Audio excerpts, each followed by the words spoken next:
Hope you all are doing well and that you're being kind. The states had won their freedom from England and had to have some sort of laws. The new Americans wrote the Articles of Confederation, but that allowed each state to act like it was its own country. That didn't work out so well. So they sent delegates to the Constitutional Convention to work on the Constitution. Today, we will see some of the problems that they had to deal with while making the Constitution and how they fixed them. So, let's jump right in. That the delegates spent a lot of time on was slavery. Some people believed slavery should end. Some people thought ending slavery would harm America. What do you think God would have wanted? Well, George Mason said that slavery was wrong. In fact, he told the delegates that they would bring the judgment of heaven on a country, that God was going to judge the country because of slavery. These choices about slavery had an effect on America for many years. Many Northerners wanted to end slavery, but many Southerners wanted to keep slavery. All this disagreement helped cause the Civil War many years later, which proved Mason's warning to be true. Another topic the delegates talked about was trade. Trade was very important to the states. The states traded goods with each other and with other countries, and each state made money off of the tariffs. A tariff is a tax on goods that are coming into a country, which are called imports. Goods that come in from a country are called imports, and goods that go out of a country are called exports. So let's talk about these for a little bit. So exports are goods that leave a country. So if we were to make something and send it to another country, say we packaged up we grew our oranges and we packaged them up and we sent them to Spain, that would be an export. That would be something that we were giving to another country. An import are goods that come into the country. Those would be things that we get from other countries. So a lot of times we can get cars from Japan. So if Japan makes their cars, but yet we take them and bring them into our country to sell them to our people, that is an import. We get things from Japan brought into our country is an import. And when you get imports, you get tariffs on those imports. Tariffs are taxes that country has to pay us. So when we get those cars from Japan, Japan has to pay us money to let their cars be in our country.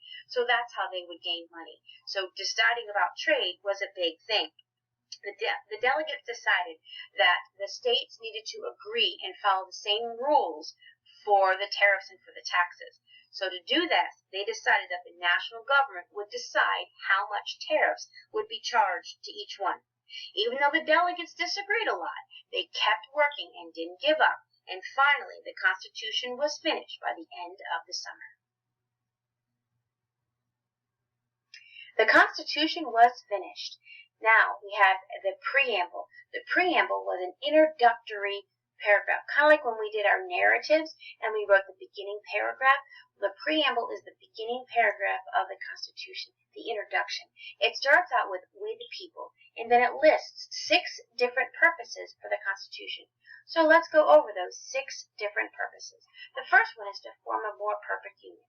As you remember, the Articles of the Confederation helped the states a little bit be unified, but they still were separated.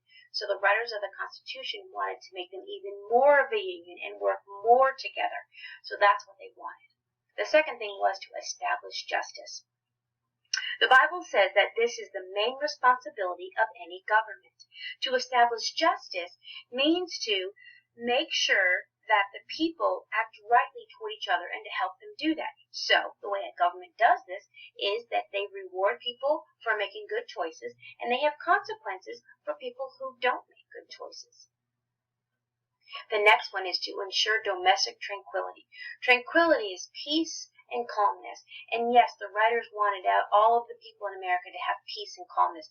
We don't always have that, but they wanted us to work toward that.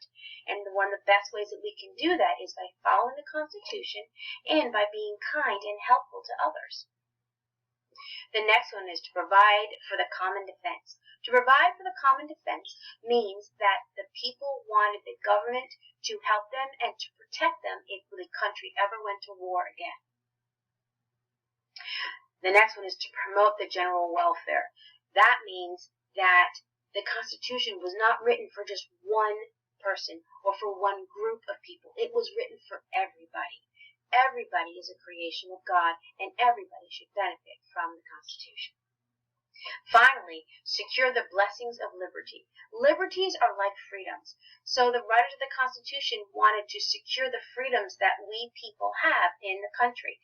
They wanted to make sure that we got to keep our freedoms, and the Constitution was the way to do this.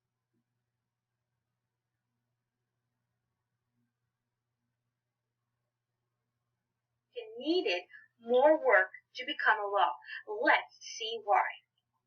The Constitution did not become a law as soon as the delegates signed it. The states first needed to approve it. If 9 of 13 states approved, it would become a law. Okay, so 9 of 13 states. Let's kind of go back a couple weeks to our math and work on our fractions. So it said 9 of the 13 states needed to approve the Constitution for it to become a law. Okay, 9 out of 13. All right, so we've got 13 as our total and 9 as our part. Let's look at our chart. All right, there's our chart. So we have 13 pieces of the pie, but 9 of them are blue. So what fraction does that make? 9/13. There's 13 total parts and 9 parts that are blue. So those are the shaded parts. Those are the ones that needed to be voted for. So 9/13 is how many states needed to approve the Constitution. Not all the Americans liked the Constitution. People who liked the Constitution were called Federalists. The Federalists liked the Constitution the way it was. They did not believe that the people needed a Bill of Rights. Now, there were people who didn't agree with the Constitution. They were called the Anti-Federalists. They didn't like the Constitution. They believed that it took away too many freedoms from the people. They wanted to have a Bill of Rights. They wanted words on a paper, a document written down that said that their rights would be protected. Now, James Madison also wanted to ratify the Constitution. He wanted his state of Virginia to be one of the people who ratified it. Ratified means that you approve of something or you agree with it. So James Madison wanted Virginia to agree with the Constitution and to sign it. Now, there were some Baptists in Virginia that also wanted the Bill of Rights. They hadn't been treated very fairly, and they wanted to make sure that they would still get to have their religious freedoms. The historians believe that Madison talked with the Baptists. Madison likely told them that once a new Congress met, he would support a Bill of Rights. The bill would protect religious freedom. Madison's plan worked. With support from the Baptists, Virginia soon voted in favor of the Constitution. When Madison went to Congress, he introduced the Bill of Rights. Bill of Rights were added laws to the Constitution. There were 10 of them in the beginning. They were called amendments. These amendments tell people what the government cannot take away from them. For example, they cannot take worshiping God away from people. They cannot take your opinion on how you feel about things away from people. And they cannot take away you being able to tell the government whether you agree with what they're doing or not agree with what they're doing. These amendments help protect our freedoms as individual people. There have been many more added amendments to the Constitution over the years, and they help improve our country, and they make it even better. So there were 10 of them in the very beginning, and here's a picture of those 10. They call them articles there, but there's 10 of them, and they each have a different purpose. Some of them they give the people the right to freely worship. Some of them give people the right to speak their opinion. Some of them give people the right to protect their house and their family. There are many other ways that these Bills of Rights and these amendments protect our freedoms. Delaware was the first state to ratify the Constitution. Within half a year, 8 states had ratified the Constitution. Do you guys remember how many they needed? 9. They needed 9 states. So they needed 1 more state to ratify the Constitution to make it a law. Finally, New Hampshire became the 9th state to ratify. The United States now had a new government. There were 4 states that did not sign the Constitution. Instead, they wanted to wait. But eventually they did in the end, and all 13 states did approve of the Constitution. The Constitution has lasted longer than any other written constitution. There are 2 major reasons for this.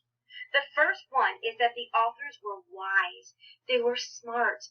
They were not foolish. They were not selfish. They were men that were well educated and full of virtue. Many were not Christians, but they did all know the Bible well. They all studied other governments. Since people often made bad choices, the founders decided that the government should be limited. No any one part could easily tell another part what to do. Each part had limited powers, so that nobody could control any of the other parts. To make it fair, everybody had a job, and that job was dependent upon the government working. The second reason that the Constitution is so strong is because God had given grace to America. Without true religion and morals, a nation will struggle to survive.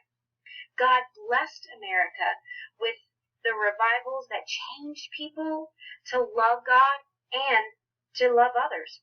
This change led people to live moral lives. It made the nation secure and strong. Many nations have tried to copy the Constitution, but few have succeeded. Without the blessing of God, the Constitution is only words on a paper. The writers of the Constitution were wise. They wrote down specific jobs for each part of our government and how they should work together. Next week, we're going to be talking about the 3 branches of government and how they work together to be successful.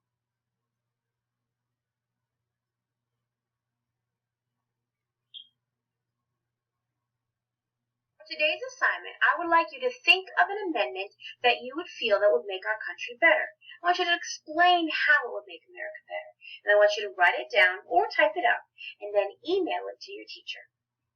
I hope you have a great weekend. I hope you're all safe, and I will see you all next week right here. Bye.